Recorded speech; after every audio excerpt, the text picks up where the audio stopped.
Bonjour, voici vos informations. Mais avant de débuter, nous aimerions vous demander ceci, à la fin de cette vidéo, et si ce n'est pas déjà fait, seriez-vous assez aimable pour vous abonner à nos réseaux sociaux. Cela nous encourage à vous fournir de nouvelles vidéos. Nous sommes partout. Facebook, YouTube, TikTok, Instagram et plus. Visitez notre site internet pour les liens. Merci.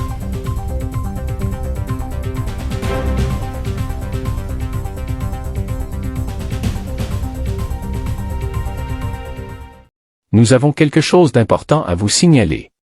Il semblerait qu'il y ait des petits malins qui tentent de jouer avec nos aînés en utilisant une ruse assez embêtante qu'ils appellent le « faux représentant ». Ça se passe ici, au Québec. Ces fraudeurs essaient de soutirer aux personnes âgées leurs informations personnelles comme les numéros d'identification et les cartes de débit et de crédit, en se faisant passer pour des employés de banque. Et comme si ça ne suffisait pas, ces imposteurs utilisent des applis qui leur permettent d'afficher n'importe quel numéro sur le téléphone de leur victime quand ils appellent. Par exemple, le nom affiché peut être le nom de leur caisse ou banque.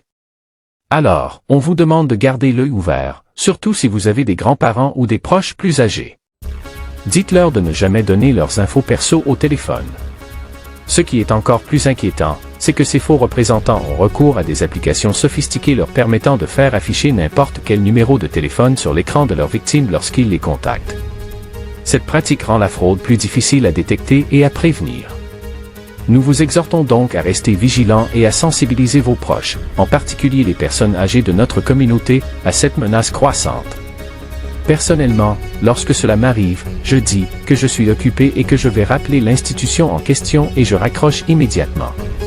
Et si vous décidez d'appeler votre institution bancaire, ne le faites pas en utilisant le numéro sur votre afficheur. Très important. Nous vous suggérons même, avant d'appeler, d'en parler avec vos enfants et amis avec qui vous avez une relation de confiance.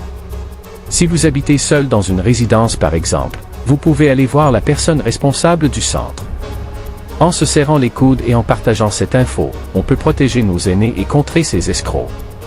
Alors, n'hésitez, partagez cette information, car ce n'est pas tout le monde qui écoute ou lit les nouvelles à la télévision ou à la radio.